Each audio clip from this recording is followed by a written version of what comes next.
Petrol diesel के दाम आसमान छू रहे हैं और ऐसे में आम जनता परेशान है, त्रस्त है।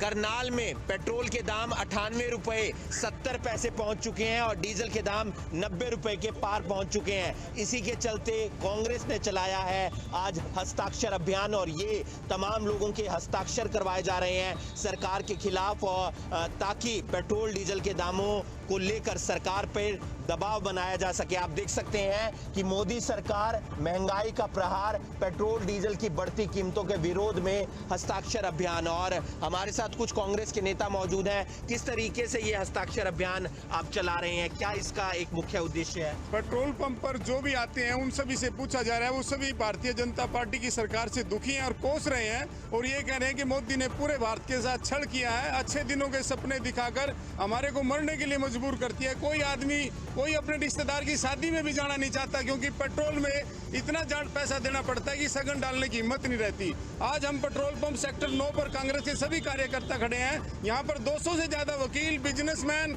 आम आदमी सभी दुखी हो चुके हैं। सभी ने सिग्नेचर अभियान कराया है और सिग्नेचर किया और ये कहा कि किसी भी सूरत में मोदी को ये मैसेज पहुंचाओ कि इन कीमतों को जल्दी से जल्दी वापस ले ले। दबाव बनेगा सरकार पर? सरकार पे बिल्कुल दबाव बनेगा। जिस प्रकार से ये तेल और पेट्रोल की कीमतें बढ़ा रहे हैं, लोग आज सड़कों पे उतरने को तैयार हैं। और आप देख रहे हो कि कांग्रेस पार्टी पिछले काफी दिनों से लगातार अभियान चलाए हुए है पेट्रोल और डीजल और महंगाई को लेकर के। तो आप देख सकते हैं कि 98 रुपए के पार पेट्रोल के दाम पहुंच चुके हैं, डीजल 90 रुपए के पार पहुंच चुका है। आम जनता परेशान है, कई बार रास्ते में ही पेट्रोल खत्म हो जाता है और उसकी समस्या ये आती है कि आम व्यक्ति को परेशान होना पड़ता है। फिलहाल क्या कांग्रेस के इस प्रदर्शन से सरकार पर दबाव बनेगा, ये देखने वाली बात होगी।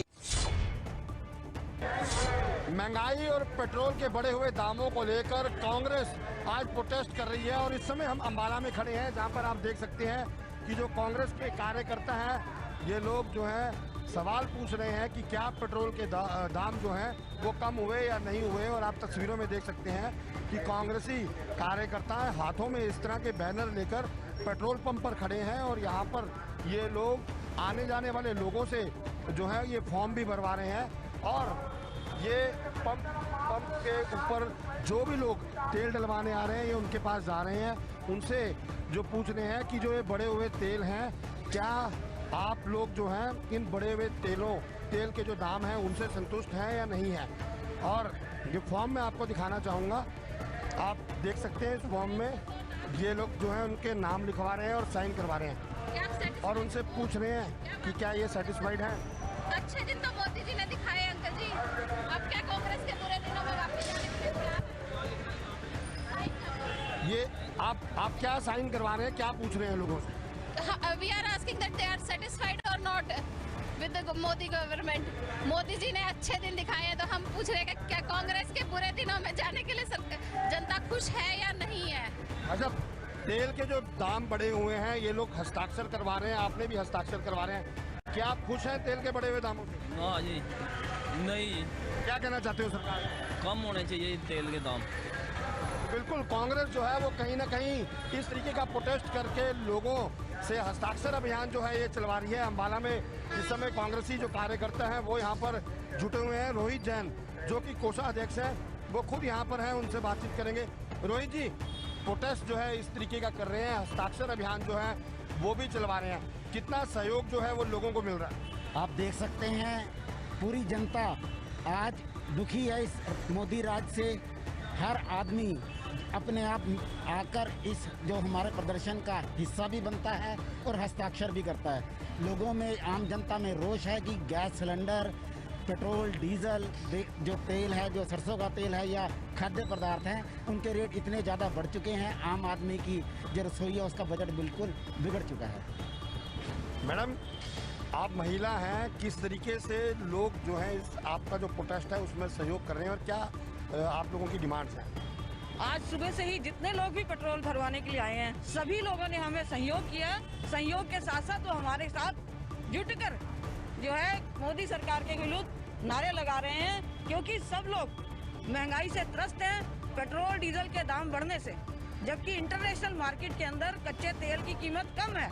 इसके बावजूद भारतवर्ष में लगातार पेट्रोल और डीजल के दाम बढ़ रहे हैं और एक आम आदमी के कमर पर ऐसा प्रहार है, पेट पर ऐसा प्रहार है, और जो भारतीय महिला है उसको तो रसोई चलाना मुश्किल हो गया, क्योंकि पेट्रोल और डीजल के दाम बढ़ने से दालें, चावल, हर चीज महंगी हो गई है इस समय। बिल्कुल, कहीं ना कहीं जो महिलाएं हैं वो भी यहाँ पर इस प्रोटेस्ट के अंदर दिखाई दे रही हैं। इन लोगों का साफ तौर पर कहना है कि लोग इनके प्रोटेस्ट में सहयोग कर रहे हैं, और बाकायदा जो हस्ताक्षर अभियान इन्होंने चलाया है उसमें लोग अपना नाम लिख रहे हैं, अपने हस्ताक्षर कर रहे हैं।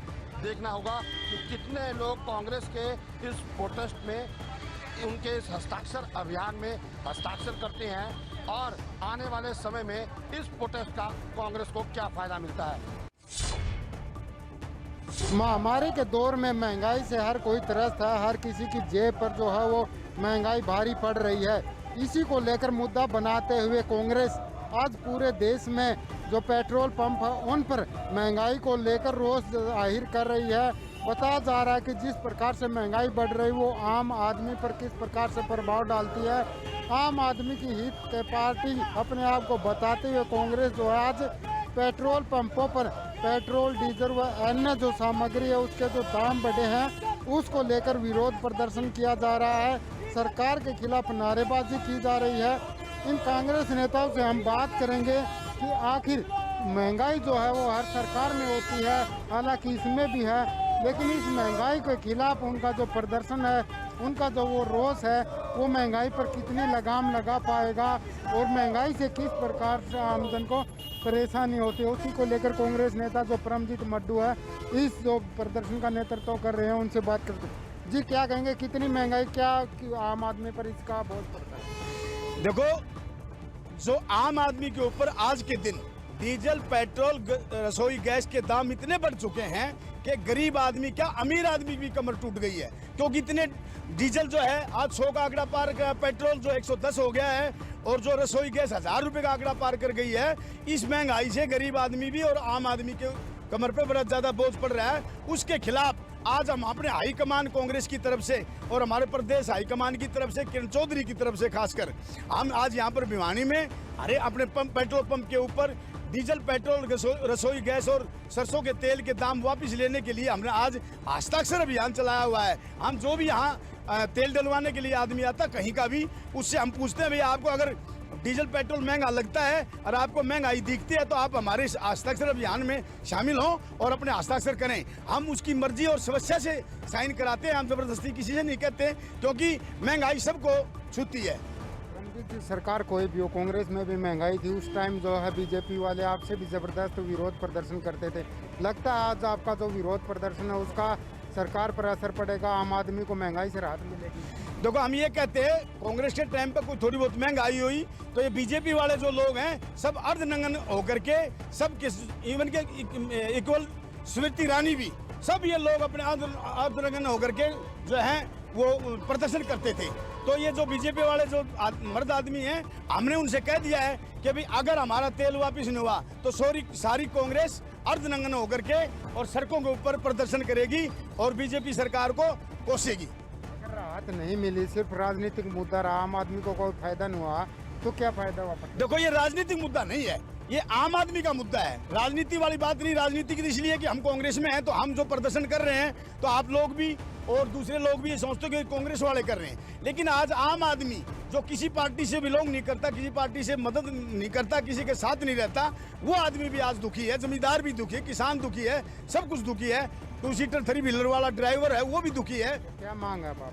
हमारी मांग है कि ये तेल और डीजल इनके दाम कम से कम 50 रुपए लीटर होने चाहिए ताकि आम आदमी अपना गुजारा कर सके। रसोई गैस के दाम 300 रुपए पर सिलेंडर होना चाहिए और सरसों का तेल है वो भी 40 रुपए किलो होना चाहिए ताकि जो रसोई को चलाने वाली हमारी गृहस्थी जो औरतें हैं जो वो अच्छी तरह अपना जीवन निर्वाह कर सके। तो ये थे कांग्रेस नेता जिनका साफ तौर पर कहना है कि जब तक महंगाई कम नहीं होगी वो जो है विरोध प्रदर्शन करते रहेंगे और जो महंगाई है उसकी गरीब आदमी नहीं बल्कि अब अमीर आदमी पर भी मार पड़ने लगी है। अब देखना होगा कि इस महंगाई को लेकर जो है विपक्ष का ये विरोध प्रदर्शन आम आदमी के कितने काम आता है, उसको कितनी राहत दिला पाता है। प्रधानमंत्री नरेंद्र मोदी अपने संसदीय क्षेत्र वाराणसी दौरे पर पहुंचे, जहां उन्होंने तकरीबन 1500 करोड़ से ज्यादा की परियोजनाओं का शिलान्यास किया है।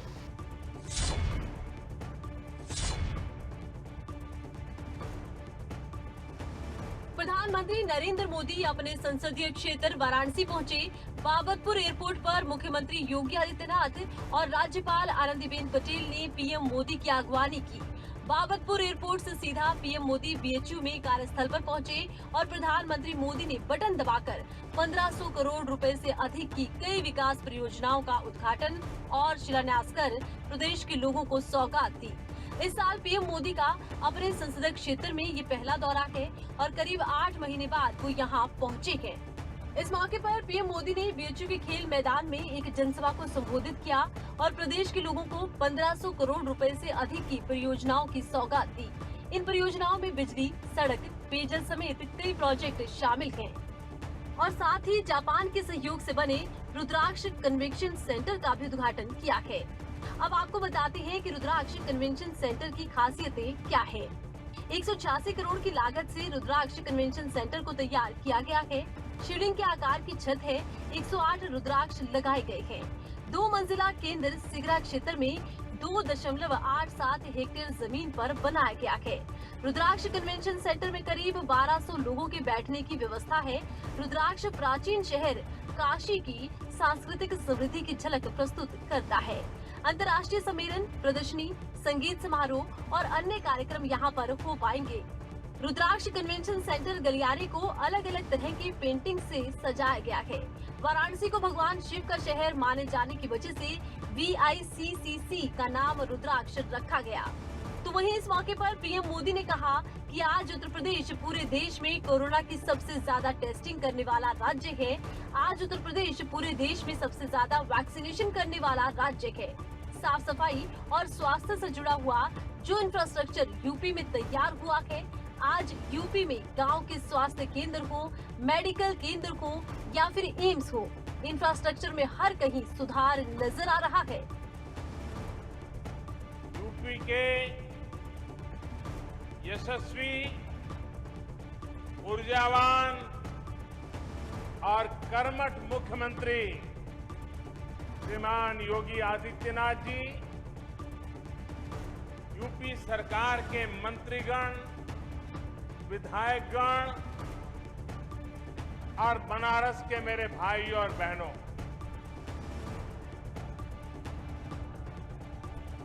आज काशी के विकास से जुड़े 1500 करोड़ रुपए से अधिक के प्रोजेक्ट का शिलान्यास और लोकार्पण करने का अवसर मुझे मिला है। बनारस के विकास के लिए जो कुछ भी हो रहा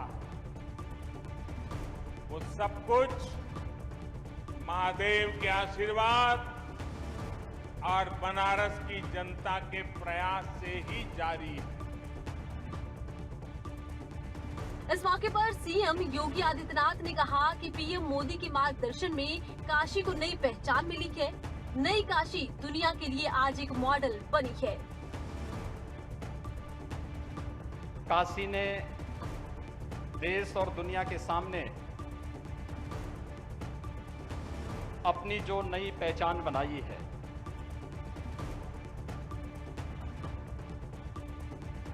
इस नई काशी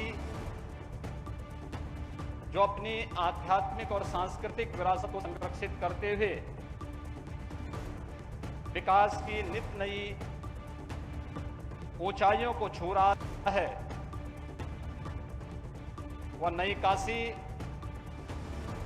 आज स्मार्ट काशी के रूप में प्रदेश, देश और दुनिया के लिए एक मॉडल बनी हुई है। प्रधानमंत्री जी के विजन, उनका निरंतर मार्गदर्शन, उनकी प्रेरणा आज काशी वासियों को, प्रदेश वासियों को, देशवासियों को एक नई ऊंचाइयों की ओर अग्रसर कर रहा है। विगत 16 महीनों से पूरा देश और पूरी दुनिया कोरोना महामारी से त्रस्त है। इस महामारी के इस पूरे कालखंड के दौरान पूरे देशवासियों को, पूरे प्रदेशवासियों को जो योग्य मार्गदर्शन और नेतृत्व आदरणीय प्रधानमंत्री जी का मिला, दुनिया के तमाम देशों में न केवल उसकी सराहना हुई बल्कि लोगों ने उसे आत्मसात भी किया। अपनी तमाम व्यस्तता के बावजूद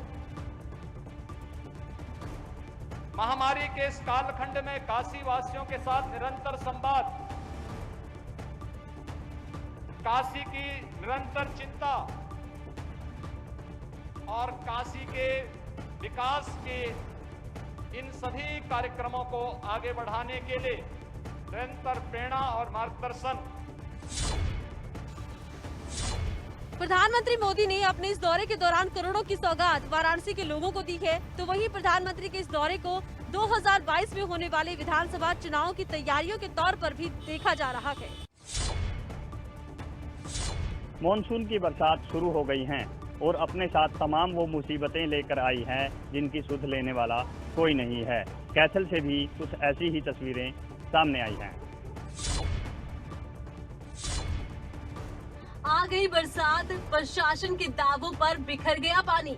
ये तस्वीरें हैं कैथल की, जहां सड़कों पर पानी का सैलाब आ गया। हर तरफ बस पानी ही पानी इकट्ठा हो गया। सड़कों से लेकर घरों तक कहीं भी देख लो बस पानी ही पानी है और प्रशासन के दावे भी पानी के साथ बह गए हैं।